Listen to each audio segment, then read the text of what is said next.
Tonight on Justice, a Clinton Foundation investigation. The public has a right to know, because this really and truly, this is exactly the kind of pay-to-play politics the American people are sick and tired of. The FBI is interested.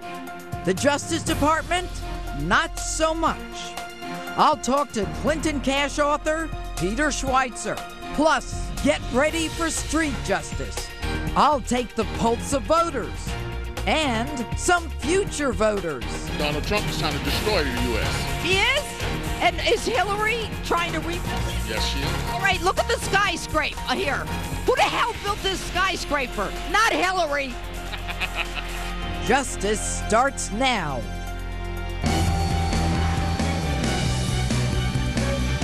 Hello and welcome to a special Sunday edition of Justice. I'm Judge Jeanine Pirro. Thanks for being with us tonight. You know, newly released emails suggest the power of the State Department was used to show favoritism to the donors of the Clinton Foundation. And in case you missed last night's Justice, you'll hear my open and my take on those newly released emails later in the hour. But joining me now is the author of Clinton Cash and Breitbart News senior editor-at-large, Peter Schweitzer. All right, Peter, good evening. Listen, you wrote this book, Clinton Cash, well over a year ago, and we are now just finding out that some of the stuff that you wrote about in the book is being released by the State Department in emails as a result of a federal judge requiring the State Department to release information that previously they weren't willing to release. So what is the latest in terms of the information that we are learning about the Clinton Foundation and that relationship between the foundation and the State Department under Hillary Clinton? Well, Judge, I wrote in Clinton Cash about what I call the Clinton blur, and that is their blurring of lines between their private activities, some of them commercial, some of them are related to the Clinton Foundation, and the State Department. They were blurring them, and the problem, of course, is that ethics laws don't allow you to blur them.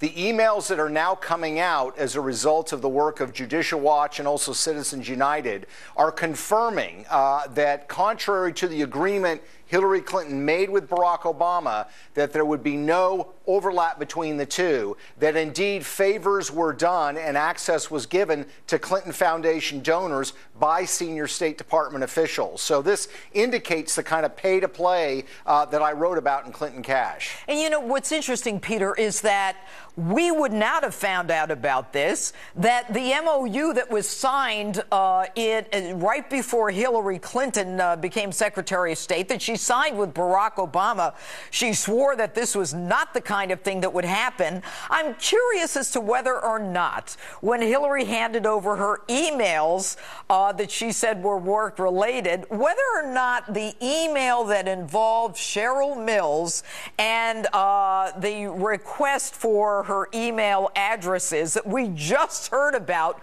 was ever turned over. Do you know what the answer to that is?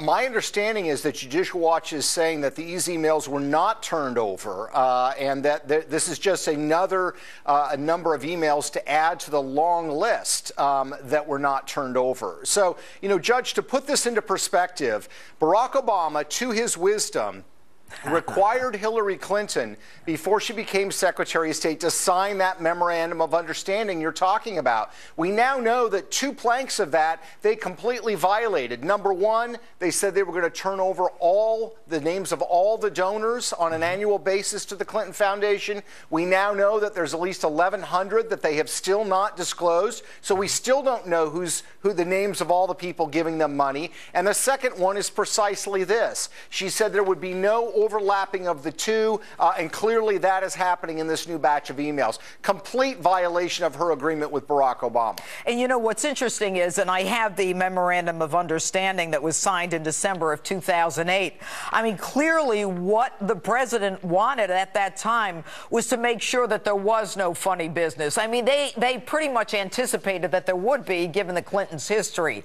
I wonder if the president, forget about his expecting it, is upset now that he realizes that this was going on under his nose in his own State Department, that was being used to involve favors for people like Gilbert Chagoury. Now, this guy's a money launderer, convicted of that in Switzerland. Tell us about him. Yeah, I mean, Gilbert Chagoury, and this shows and highlights the problem with the Clinton Foundation. We're all used to the fact that people on Wall Street will raise money for a politician. They want access and favors in return.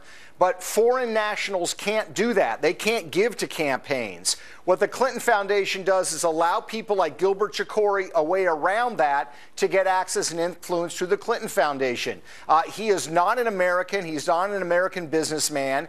He is of Lebanese background, a citizen of Nigeria, and you rightfully pointed out, charged and convicted of money laundering and aiding and abetting a criminal enterprise. What he did was help the dictator of Nigeria, a guy named Abacha, literally smuggle billions of dollars of the Nigerian people's money out of the country and put them into Swiss bank accounts. Okay. And he was given access by Doug Band and the State Department to U.S. policymakers on Middle Eastern policy. All right. He was given access to the State Department, and they contacted through the foundation after he gave him between $1 and $5 million. Clearly no wall between the State Department and the Clinton Foundation. Anyway, Peter Schweitzer, got to run on that one. Thanks so much for being with us. Great book. Everything you said is coming to fruition. All right. And joining me now, one of my favorite people to battle it out with, so everybody brace yourselves, liberal radio show host Coco Sudek. Okay, Coco, we now know from these newly released emails from the State Department that that wall that Hillary Clinton promised would be, you know, separate the foundation from the State Department wasn't a wall at all. In fact, it was probably a doormat so that you could walk in between the State Department. We've got this convicted felon, this Chagoury guy, who was introduced by Uma Abedin and Cheryl Mills to a U.S. ambassador. We also find out that there's a FOIA request for information that we didn't know about that would have disclosed the email system that Hillary was using, and they denied having one. Aren't you a little bit concerned about the uneasy relationship between money and the U.S. government as it relates to the Clintons? Judge, not in this case. I'm not at all. Thanks for having me on. Happy Sunday. Look, there was an absolute wall. Doug Band sent that email to Huma Abedin asking Huma Abedin to contact the ambassador on Chagoury's behalf. Chagoury was born in Lebanon and contributes money to protect Christians in Lebanon. But here's the thing. Chagoury has not talked to Hillary Clinton since 2006, when she was a senator, not Secretary of State. Chagoury never talked to the ambassador, and nothing really ever happened, which is too bad, because what Chagoury was trying to do, according to everybody who knows really anything about this, he was trying to pass his insights along about the election in Lebanon and how to protect the Christians in Lebanon, which I think is a cause which you would appreciate. Well, let me tell you why you're wrong. Number one, this guy who is a convicted felon, who is known as a shyster, was supporting Michael Aoun, who is part of Hezbollah in Lebanon, number one. He has said that the money for the foundation was used for the people of Africa and not for the Christians of Lebanon, and that is a quote. And just so you know, he was contributing money to the organization for an event in Florida, so he didn't have to contribute to the Clintons up to $500,000. So the fact that Uma Abedin, just to put a cap on this, is the one reaching out to an ambassador, she's the one on the private server, and this was not released through Hillary's emails. They hid it. You know why? We found out about this through the State Department. The reason why it wasn't released on Hillary's emails is because Hillary Clinton was not a party to any of these emails. And those emails that she released were from her email list, from her emails. But let me tell you something. And so there's no reason why it should have been. But more importantly, let's look at this. You guys are convicting You guys are convicting the Clintons and going and scavenging for the evidence. The thing is, in this case, there was no pay-to-play. This was networking between people who know each other. He got the entree. The fact that they didn't meet is irrelevant. There was no entree. There was no communication. The entree is Doug Band says this guy's a big contributor. Uma Abedin says, I'll get right to it. They put Feldman and Shiguri together. And nothing happened. The only ones who say they didn't meet are the two of them. I don't believe a word they say because they said there was wall. And by the way, you want to tell me why Uma Abedin is paid by the foundation and the State Department? Tell me why.